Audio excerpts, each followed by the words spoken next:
Thank you, Dr. Guman, Professor Guman. It is my pleasure to be here. We have not reconnected in some time. So, when I was organizing Canadian Material Science Conference, Kulbir was really nice to in that conference, and we reconnected. And I am taking this semester a little bit off from teaching to travel and meet some of the colleagues and friends that I have met in my research career. So that is why I'm here. As Kulbir mentioned, I work on computational material science. That's my core area.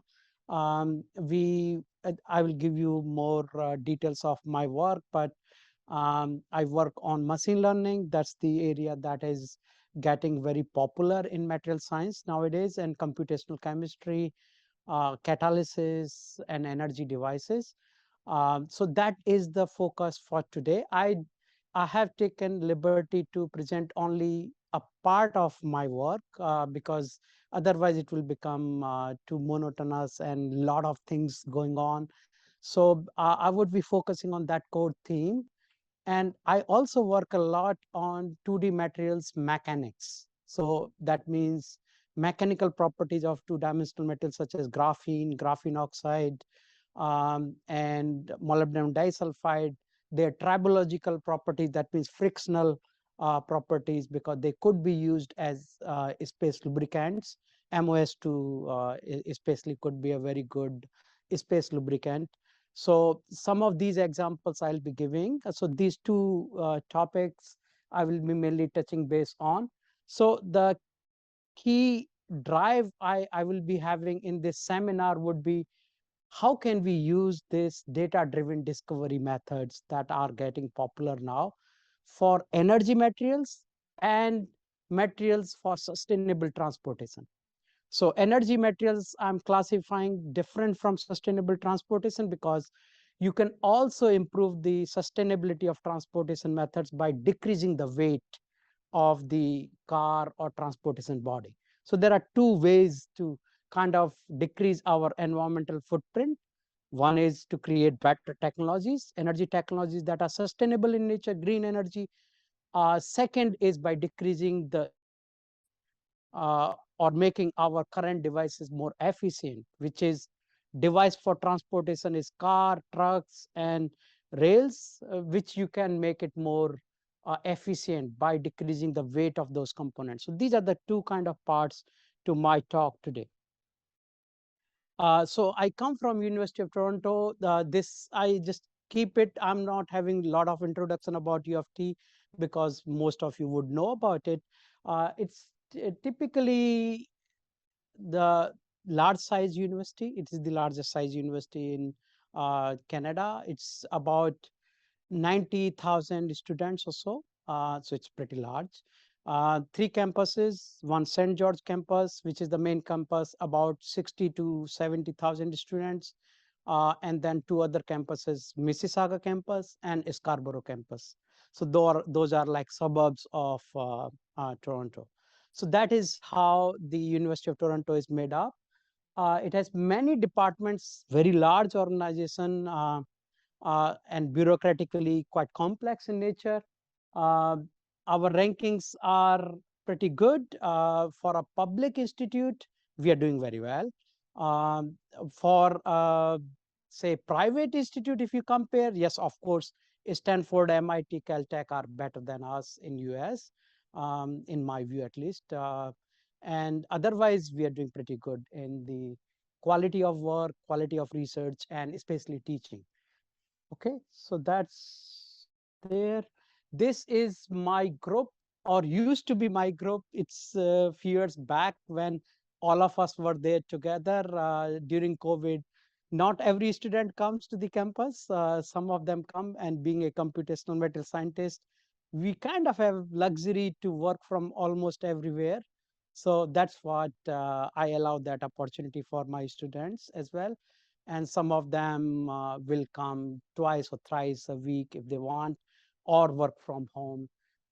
So currently I have a group, relatively large group of about 4 postdocs, 10 PhD students, and some undergraduates.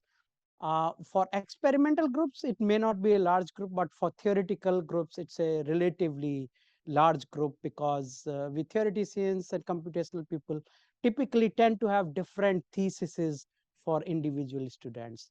Uh, we do work in teams, but still topic is typically different.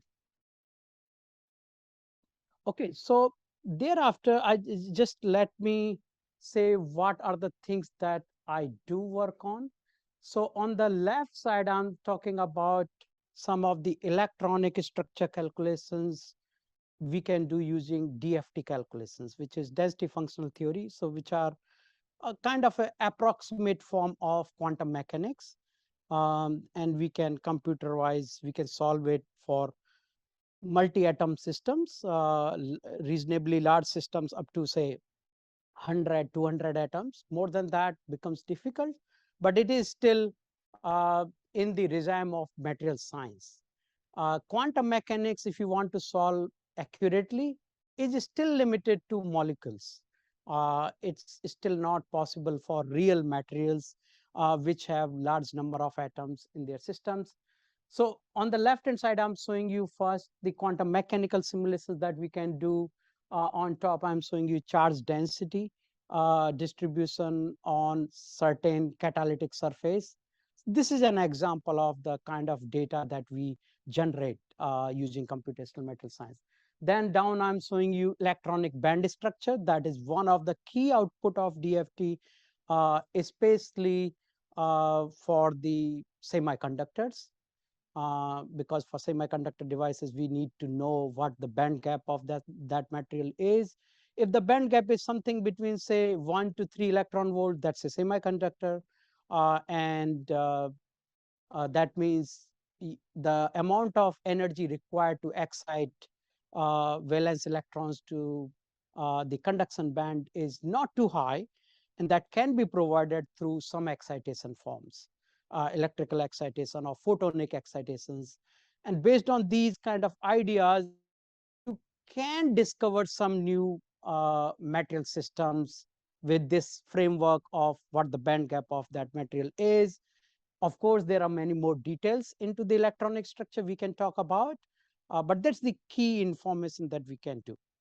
Another type of information we can get from electronic structure calculations is, suppose we have a material system and we dope, we put a impurity atom into the structure of that material system. Does it change the electronic structure in certain way? Does it change the band gap of that material system? If it does change, is it beneficial for us or detrimental to our purpose? These are the kind of the theoretical questions that you can answer. And based on my experience over past 12 years of my academic life, I would say DFT is pretty good at it. The electronic structure is very accurate, except band gap. Band gap is generally under predicted by DFT simulations, sometimes by a factor of, not factor, percentage of say 20-30% lower than experimental value. An example I can give is say titanium dioxide, which Kulbir worked a lot with me initially. Uh, Band gap of titanium rutile or anatase phase is something around 3.1 electron volt experimentally. But if you do DFT computations with regular DFT simulations with exchange correlation functional known as PBE, if you do it, roughly you will get something around 2.2 electron volt, which is a huge gap, say about 1 electron volt gap. Uh, there are methods to improve these calculations. You can get very highly accurate band calculations and band gap values, but that needs a lot of work. You need to use much more accurate methods, which means computational cost may go up. So why am I discussing all these aspects on this slide is, for many students, if we have students here, they kind of think about in their planning stage, what are my choices? Do I want to do Even if you are experimentalist, do I want to do synchrotron experiment that I may have to go somewhere else, and that may take 6 months to carry out. I may have to collect the data. So you have to have a trade-off and good planning in your research. You have a given task to you, and then you have to create subtasks. What is the best method for me to give answer for this question? You cannot just decide without a problem what my method should be. You cannot say, I'm working on TEM. That is the only thing I am going to do if you are applying application purpose. Unless you are improving the TEM approach, that's a different thing. But you cannot define the methodology before the problem. So first you define the problem, then you think about what is the best method for me. And then second question comes immediately. Even that method may have varieties of it. Means that's what variety of DFT I'm saying. You could get very accurate result, but you are then limited in the number of calculations you can carry out. You are limited in the number of material systems you can explore. So you have to then decide. And that is where your professor, your supervisor can really help you based on their experience. That yes, I'm not in the business of getting extremely accurate band gap. We are rather going the compositional variation understanding, or we are doing an understanding of different material systems, class 4 or group 4 atoms. I want to study in a one shot. So that means you want to learn trends. You don't want to learn very accurate results. You want trends to be correct. And in that case, very rough DFT is enough. So these are the decisions that you need to make in starting off your PhD or master's degree. That will really help you. That is why I discussed about this. Second, I would say middle column that I'm showing here, I'm showing you an example of machine learning predictions of the certain elastic constants and cohesive energies and so on for graphene. Uh, yeah, it is for the graphene and stacking fault energies and so on. So these are certain material science properties for we have done for metallic systems like aluminum and high entropy alloys and so on. And then we have done for graphene. Uh, I'm showing you that an example for one core region. The approach I started doing on machine learning is for this core region. If you see most of the theoretical papers, and any student can answer here, do you ever see error bars in theoretical prediction, say electronic structure, or you have, let's say, stress strain curve or anything else? Do you ever see error bars? Whereas if you go to experimentalists, they will say, show me the error bar before you predict anything. So that's a discrepancy. Some people think theoretical results are completely reproducible. Answer is no. They are not completely reproducible. They are reproducible to a large extent. Our methodology is pretty clear. We have less variations. But when we start using approximate methods like approximate quantum mechanics like DFT, parameters matter. What parameters did you choose? And somebody may not write all the parameters they chose. And hence, reproducibility becomes question. So, because of that reason and because of other reasons, one of the contribution I wanted to make and my group wanted to make in this field of material science and property prediction is this variation of the properties. What is the possible variation of the properties? So how are we doing that? We vary parameters and put it into a machine learning framework. And machine learning is guiding our simulations. So this result we are showing is modeling simulations using LAMPS coupled with machine learning algorithm. So machine learning algorithm is telling us what new simulation to carry out, what new parameter to change, so that I have gotten now a spread of stacking fault energy or elastic constant C44. That is the kind of the variation that you are going to observe conceptually in the elastic constant of, say, aluminum material, aluminum system. And that you can experimentally then verify, because experiments are not going to give you one answer. They are going to give a range of answers, range of properties. So that is why I wanted to show you that a little bit different kind of thinking, that even theoretical results are not perfect in nature. They are imperfect. And hence, you should talk about the possible variation of those results, not just single result there. Then the third, I'm showing you how do we apply now these machine learning and machine learning based interatomic potentials and so on. So that is where we are doing not quantum mechanics, but molecular dynamic simulations. An example on top is for alloys, where dislocation is going across a precipitate. That's an example of so-called age hardening of alloys. Our most aerospace alloys are age hardened, means they are made in pure form. Aluminum will be very soft. Its strength will be something around 10 to 12 megapascals.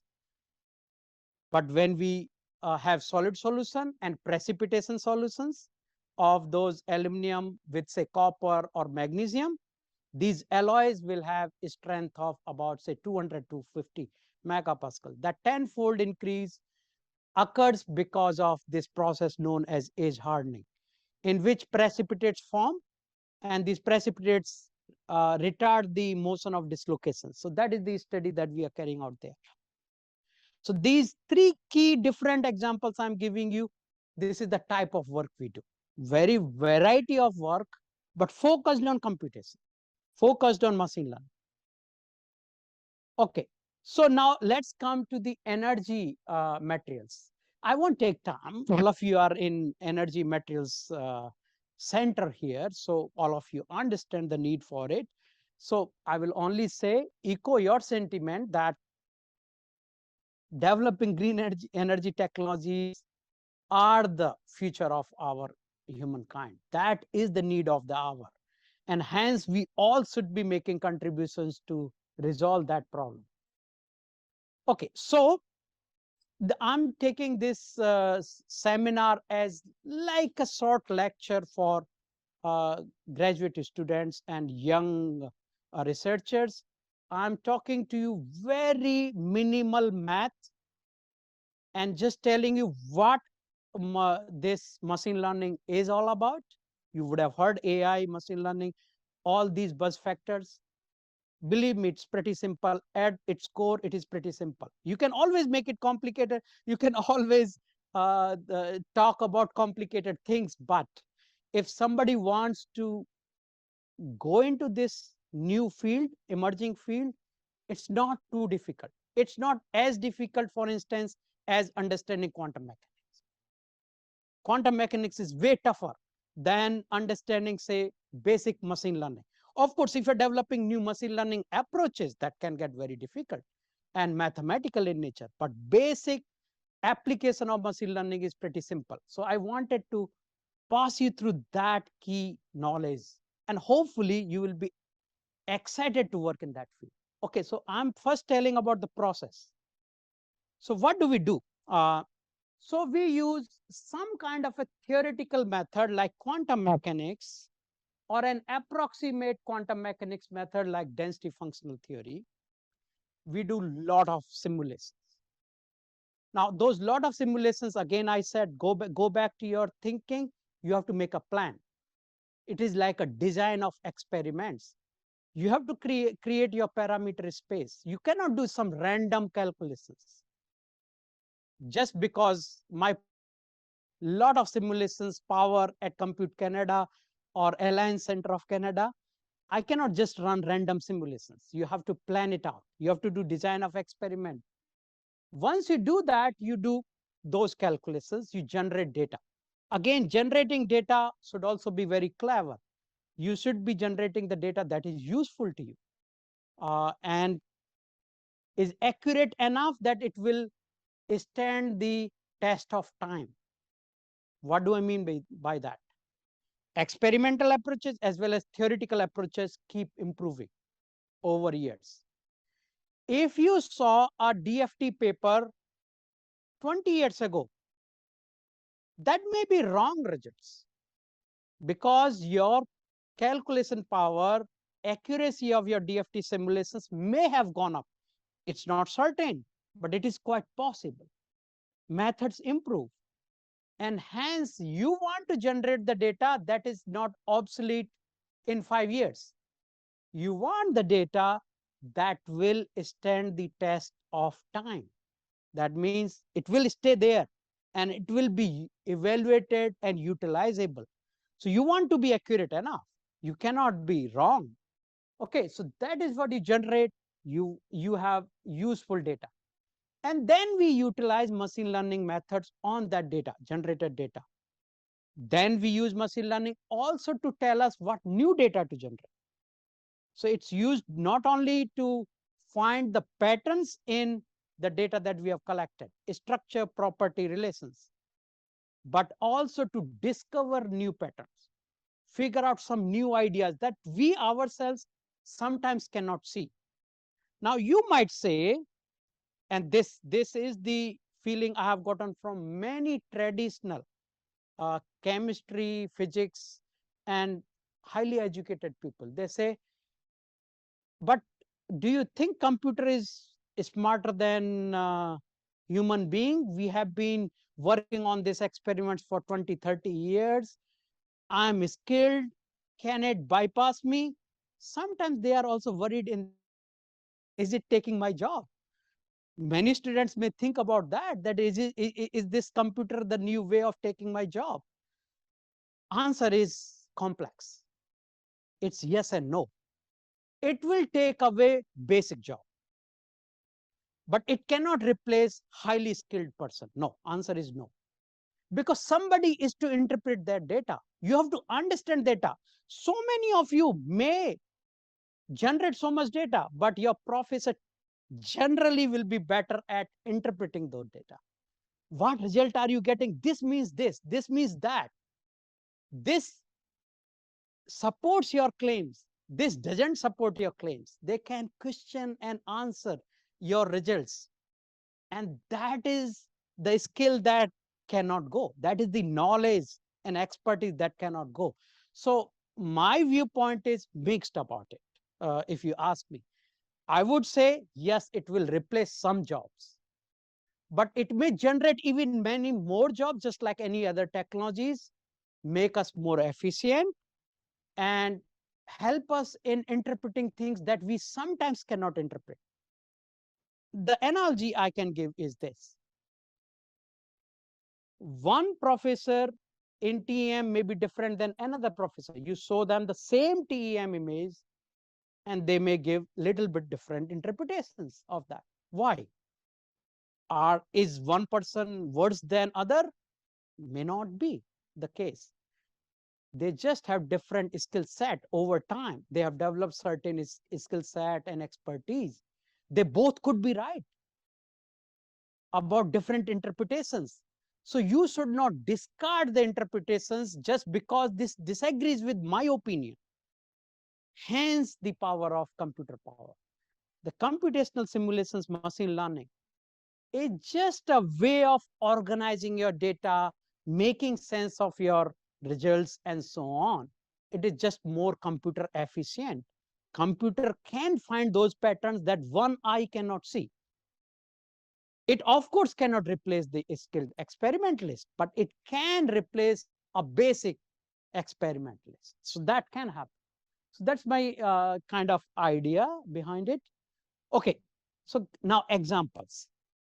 So one example that we have been working a lot is the field of high entropy alloys. High entropy alloys are this relatively new class of alloys. I hope everybody knows alloys. Alloys are a mixture of two metals, uh, typically of similar lattice constant, similar atomic radii, and so on, not too far apart from each other.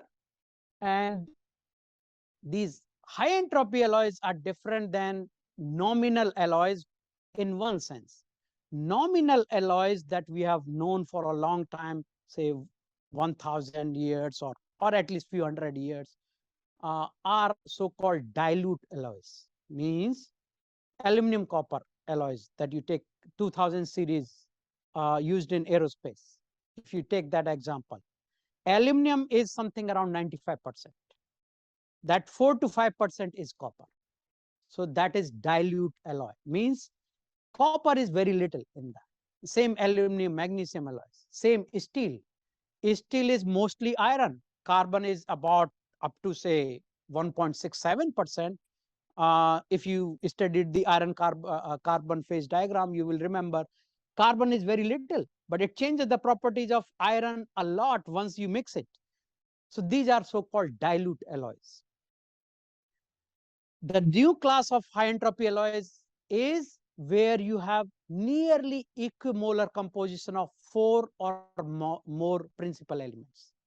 So say molybdenum, copper, niobium, tantalum, these heavy metals, transition metals, you typically mix them. They have very similar electronegativity. They mix very well. There is no localized charges and so on distributed in the material system. They have lattice constant very similar. They have atomic radii very similar. So they can replace each other's lattice site very easily. And hence, because they can replace each other's lattice site very easily, the configurational entropy of these atoms is very high. Because it can hop around, keep hopping around. Energetics is very favorable for hopping around. But please understand this. In these high entropy alloys, the local diffusion is very high, but not global diffusion. Directional diffusion is not there. It still is stuck in local environment because locally there are so many positions available for moving for an atom, for a given atom. But global diffusion that occurs, for instance, in diffusion processes such as carburizing, nitriding, and these kind of processes doesn't occur here. So this is a kind of a new class of materials that are getting popular. Now you might say, why is it popular? Think about, you are an energetics guy and you are developing an energy device or catalytic surface. What is the first thing that you think about a catalytic surface is the active site. You think about what is the site, atomic site that is active for my reaction, for my process, chemical process that I'm considering. And very soon you will realize thermodynamically and kinetically, there are only few sites that are preferable. And hence, we are not using the whole surface of the system. We are using only certain atomic sites for chemical reactions. So that's very inefficient in a way. So how to utilize most of the material system? Two ideas have appeared. A field of something known as single atom catalyst, where you deposit single individual atom at a site to activate it, to increase its activity, make it active. Okay, preferentially, of course, but single or double atom catalyst are the fields where you atomically deposit at certain preferred places. So that's one idea that has come around. And second idea is this high entropy alloy. Since high entropy alloys has high entropic configurational entropy, the top sites on a surface, if it is high entropy alloy, show many active sites. They don't show individual single site that is very preferable. So just to give you an example of that, let's say you are working on hydrogen evolution reaction or water splitting reaction. Okay, in catalysis, water splitting, let's say. In that, you want to adsorb OH molecule on certain site, right? And you calculate the adsorption energy of OH molecule on that site. In high entropy alloy, you will see a spectrum of that energy, stochastic variation of that energy. Of course, it will follow certain stochasticity. I'm not talking about whether it has to be Gaussian distribution or some other distribution, but there will be some statistical distribution of the absorption energies. And you can tune that by compositional variation, by temperature, by some chemical exposure, by choosing the right surface facet of that high entropy alloy, structure, and so on. There are so many variations. Hence, you can computationally design a high entropy alloy catalyst, which is very efficient. And one site is utilized for chemical reaction, and suppose it is fully utilized, you cannot reutilize it. Let's say it is not reversible reaction. Once you utilize this site, it's bonded, no more active. Other site is available for further activity. Yes, it may not be as efficient as the first time, but it is very close to it. And hence you have many more active sites available for chemical processes in high entropy alloys. So that's the advantage of high entropy alloy for energy materials. For mechanical applications, they are really good. For high temperature applications, they are showing very high ductility and fracture toughness. These are the two key properties of mechanical applications of alloys. So in high temperature applications such as gas turbine. So in gas turbine, temperature can go as high as 1200 degrees Celsius. So very high temperature. Not all alloys can bear that and perform well. They either lose ductility, they will either start deforming a lot, or they will become, they will have plastic behavior and so on. So many issues occur at high temperature, or they will lose toughness. These high entropy alloys experimentally show very superior properties. So hence, very interesting there, right? So that is why we are working on this topic. So what have we done? So we have developed a neural network for many purposes. It is not a single model, it is a class of models that we have generated. So neural network is one of the machine learning methods. When you talk about machine learning approaches, there are as basic as linear regression that you learned, all of you would have learned in statistics courses. Y equal to mx plus c. Putting a line, trend line that you can do in Excel sheets, very easily curve fit a line over the data. That kind of thing is also part of machine learning. So that is the very basic machine learning. Then another class of machine learning is classification. Means, is this material system a conductor, semiconductor, or insulator? So that classification automatically figuring out, for instance, based on band gap calculations, it can calculate band gap and classify. That's physics based approach, but machine learning will do it by its own heuristics, its own calculations and smart uh, algorithm. Second type of thing, and then the third type of machine learning algorithms are these so-called deep learning. Deep learning, whenever you hear the word, that means neural net. It is a neural network based approach. Now, there is one good thing and one bad thing about it. Good thing, it's very accurate, reasonably accurate, beautiful. In that sense, I mean, you will be surprised when you utilize neural network. Very different, discrete problem, from going from Facebook type of social sciences problem, Google type of science problems, to finances, to material science, to particle physics. People have used in all fields, and neural network and machine learning models work beautifully. Very good. So really good thing, right? One bad thing, it is not interpretable. It is a black box. So you don't know what's going on inside. It's all mathematical number jumbo. There is so much going on inside, you don't understand. And I'm talking as a computational scientist, that I don't understand what goes inside, because there is so much into it. You can, of course, dig it further. You can try to understand it a little bit, but there is a limit that you can understand, because there are so many mathematical manipulations inside of a neural network that you cannot keep a track of it, what's going on. But it works very well. Nature. So if you work in machine learning area, and hope to go. Try to understand this, that not all models may be accurate and not all models may be interpretable, means understandable. That you understand how did it give this result? How did it arrive at this prediction? It gave you an answer, but is it reliable? Do I believe on it or not? Uh, because I cannot just believe a computer just like that, right? So I will say neural network, but it still gives you very accurate results, but it is not interpretable. You can't interpret it.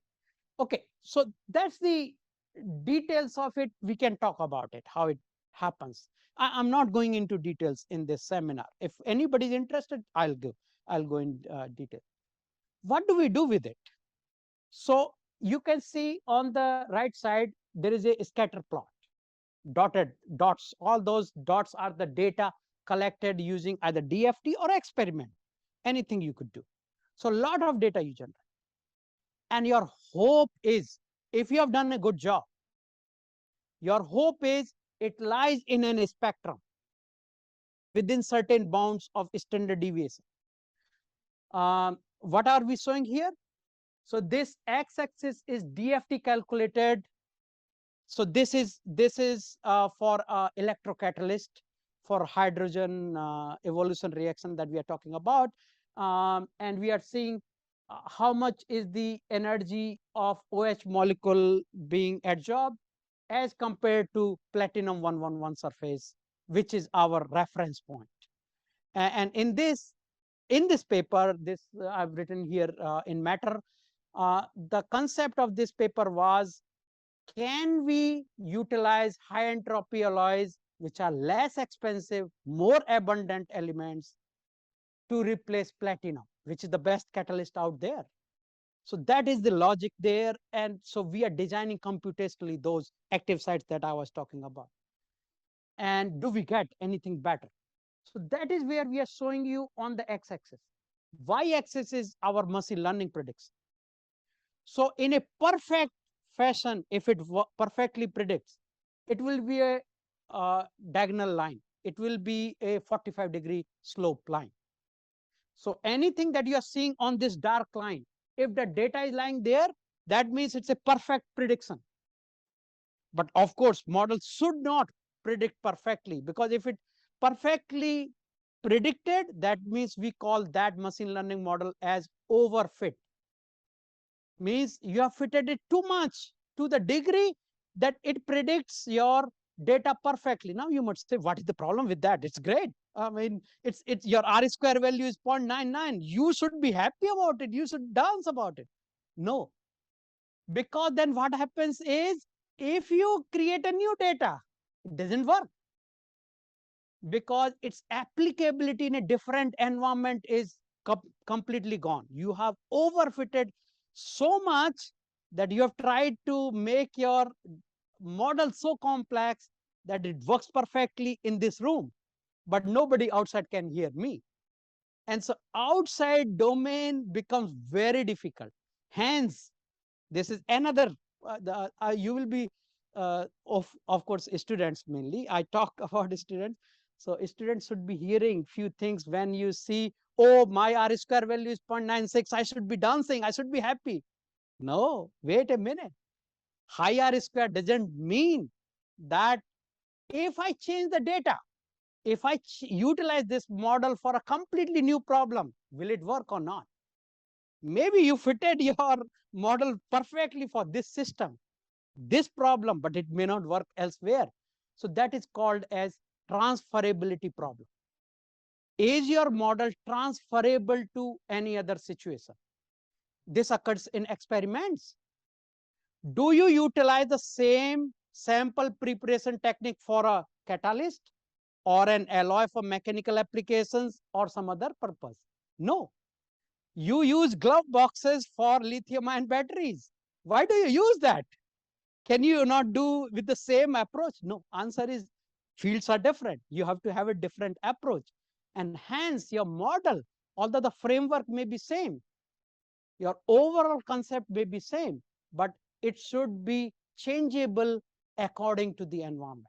Should be flexible enough. and hence there should be a variation of the predictions. Once have a variation, but it should be bounded. It should not be having a data completely out of the way. If it is, that means you are not capturing some information. You are forgetting some information in the model. Okay, good. So I will now run past little faster. So now we use this neural network to gain certain insights. And these are some of the insights that we are talking about. What are the key insights? I will tell about type of insights we got. We were able to figure out which surface facets are better. Okay, 111 versus 222 versus any other system. What surface facet should you utilize? Which type of atom in this high entropy alloy should be more on the surface?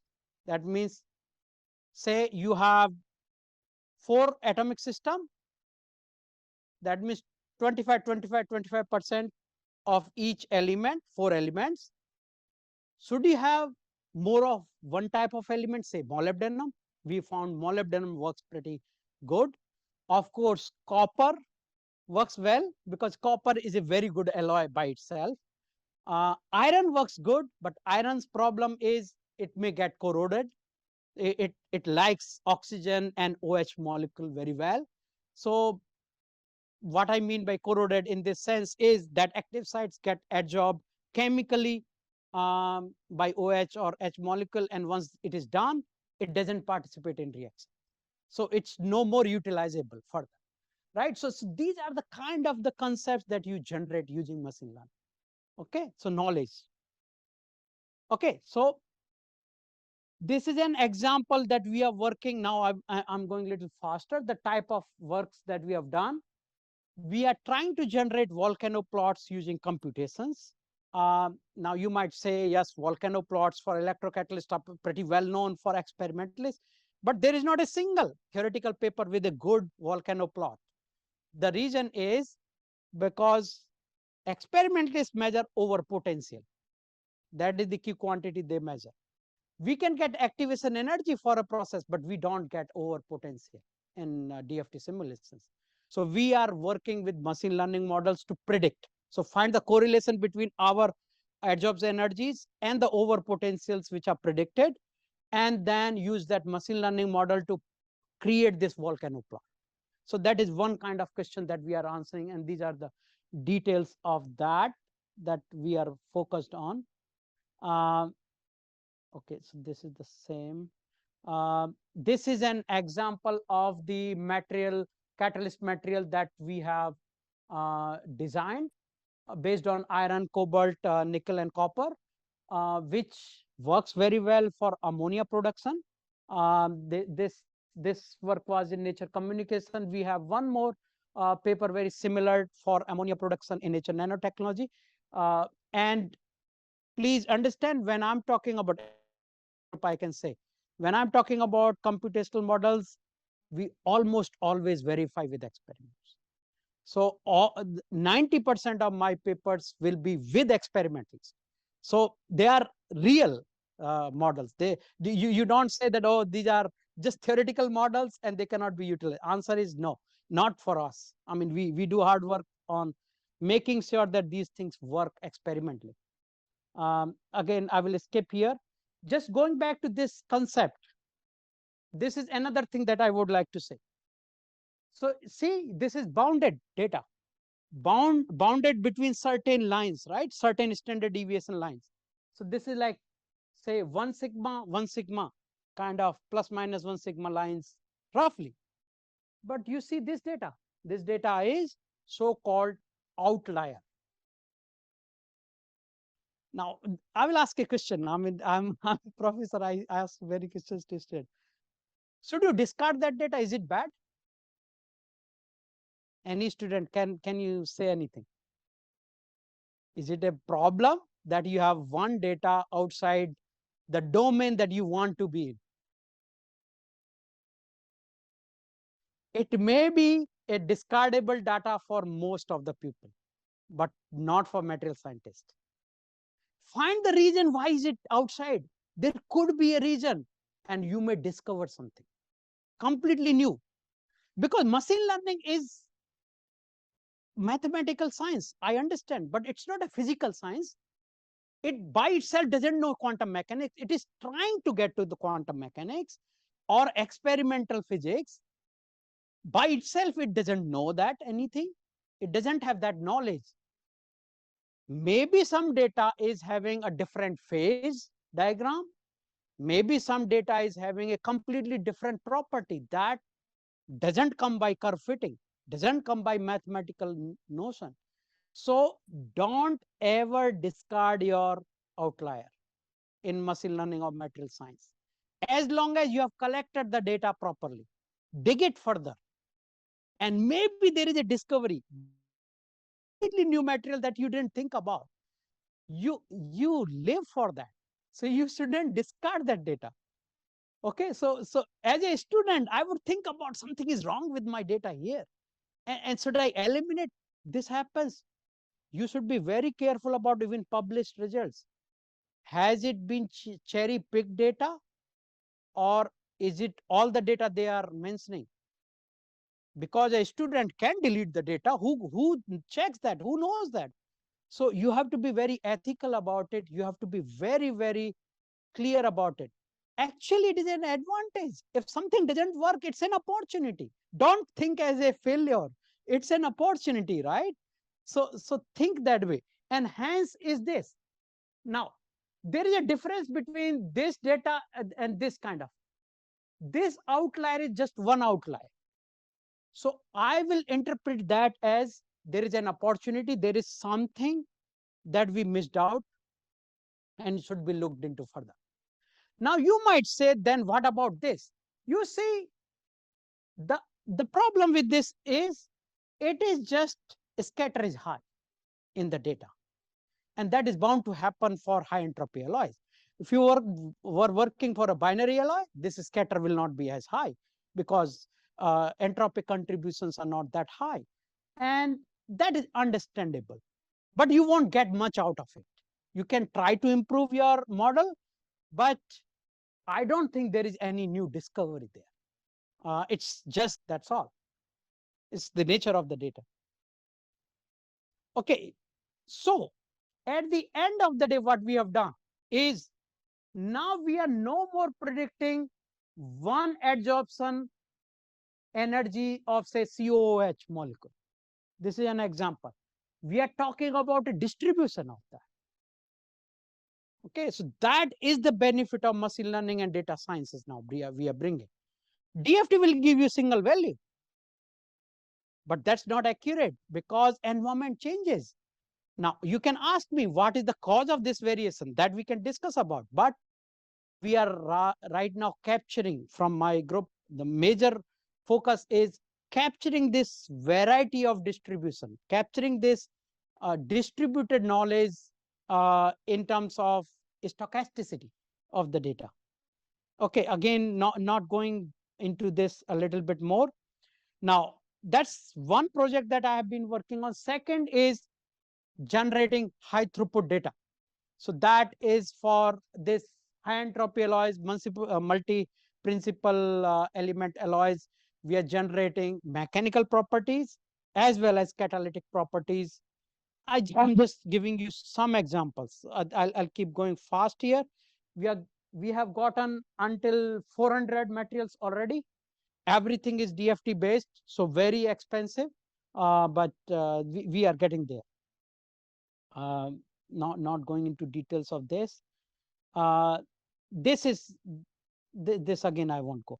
Now, next topic I'm talking about is battery materials. So we also work with NRC, Prof. Anderson's group at Western University, and other people to kind of design solid state electrolytes for future. And that's the example there. Solid state electrolytes are better because liquid electrolyte based lithium ion technology has an issue of dendrite formation, and dendrite formation leads to fire hazards. And that you would have heard in news that lithium ion batteries are susceptible to fire hazards.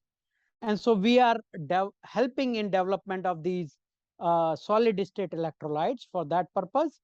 And there again, we have utilized neural network model to predict the properties of solid state electrolytes. So what is the question we are answering here is, what chemical compounds would have good enough ionic conductivity for potential purpose? And once you have that class of systems, experimentalists are going to do real work on them and see how they lie on. Okay, so this is the work that we have done there. Again, with NRC, National Research Council, Ottawa. This is a different project that we are working.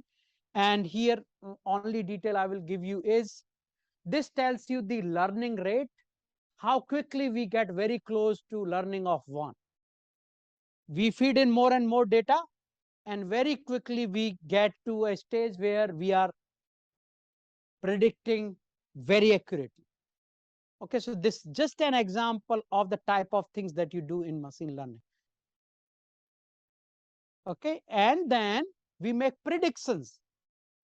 And so here we are making prediction for a different class of battery materials, electrolytes. Multiple classes in the same work we were able to do.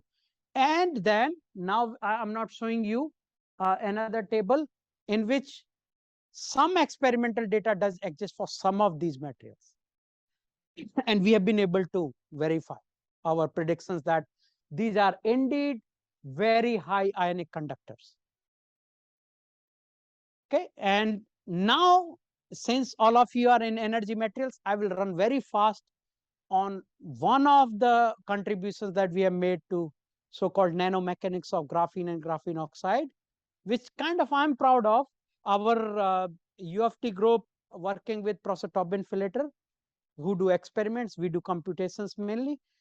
We do some experiments also using nano indenter, but mostly theory. We have made real good contributions in this field. And one of the, so I will just walking past the key contributions. Of course, you are happy to talk to me about the details. One of the first key contribution was to figure out the fracture toughness of graphene and graphene oxide materials. Now, please think about it. It's a very complex experiment that we have been able to carry out. Graphene thickness is zero 0.4 nanometer to 0.6 nanometer. Again, depends on graphene, functionalized graphene, and graphene oxide. We are able to hold it and do a fracture test. Again, using NEMS devices and so on. But maximum 10 groups around the world can do it. It's so difficult. It's one of the only tests that somebody can do. And I will say, this crack pattern that you're seeing, initially we formed the crack pattern initially to calculate the fracture toughness, because fracture toughness is energy released during extension of the crack. And all of this was done using focused ion beam. So using focused ion beam, we generated the crack in the graphene sample, and then we loaded in the NEMS device to test its fracture toughness. So pretty good work in experiments that our group with Tobin Filleter and Jane Howe. I don't know if anybody knows Jane Howe. She was a scientist at Hitachi at that time when we worked on it, and she's a professor in our department now. She did so well in this work that we were sure to hire her. This is details of how the fracture takes place in these material systems. Again, I won't bore you with the details because they are a little bit out of your field, but if you are interested, I will be happy to talk. Only thing I would say is, what we found is most of 2D materials are highly brittle in nature, but functionalization with carefulness can lead to higher fracture toughness. And so we can make graphene more tough or tougher by functionalizing it with carboxyl and hydroxyl groups properly in certain fashion. And that's what we have laid out here. How should you design these material systems? This is the uh, recent work in Nature Materials that we published, is the first time fatigue experiment on any 2D material. So we take the sheet of 2D material. It is not just monolayer. We have done on multiple layers as well, and we did fatigue testing. And really beautiful thing that came out of it is graphene can hold a stress of 80 gigapascal, very high stress. 80 gigapascal. Think about the strength of high strength steel is something like 600 megapascals. Very high strength steel. So kind of 100 times more. It can hold 80 gigapascal of strength for more than 1 billion cycle of fatigue. So it's ultra tough material fatigue wise, as long as there is no defect in it, as long as there is no problem with it. And that's what we found here. And we also characterized role of defects, role of functionalization, and so on. Okay, so I won't go into details of this, just with and that computational sciences have come a long way in last 2 decades, I would say, last 20 years mainly. Earlier, people used to think doing computations is the physics people's job or computational chemistry job, but experimentalists should not bother collaborating with them or shouldn't bother really working with them much. That's not the case anymore. Computational material science are making real contributions now. Over the last 20 years, it has changed. They are not only making good contributions, but I would rather say societies like NSF in USA, DOE, nowadays require a computational, generally computational framework in your proposals, because it's a, believe it, it's a cheaper way of evaluating your idea. It is less risky. You don't lose lot of effort, lot of manpower, lot of, especially for some applications where experiments may be really difficult to carry out. You don't need to go to synchrotron facility or go to a laser experiment unless you at least think about that theoretically it's a good material system to work with. If theory says good, then you have some hope. Theory is not always right. So you have some hope that practically it may work. So that's the contribution I would say theoretical sciences and computational sciences can make.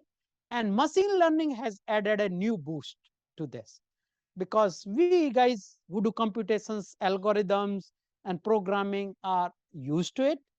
And hence, we can leverage this power of computations to speed fast our materials discovery process. Okay, so with that, I will end and thank you so much.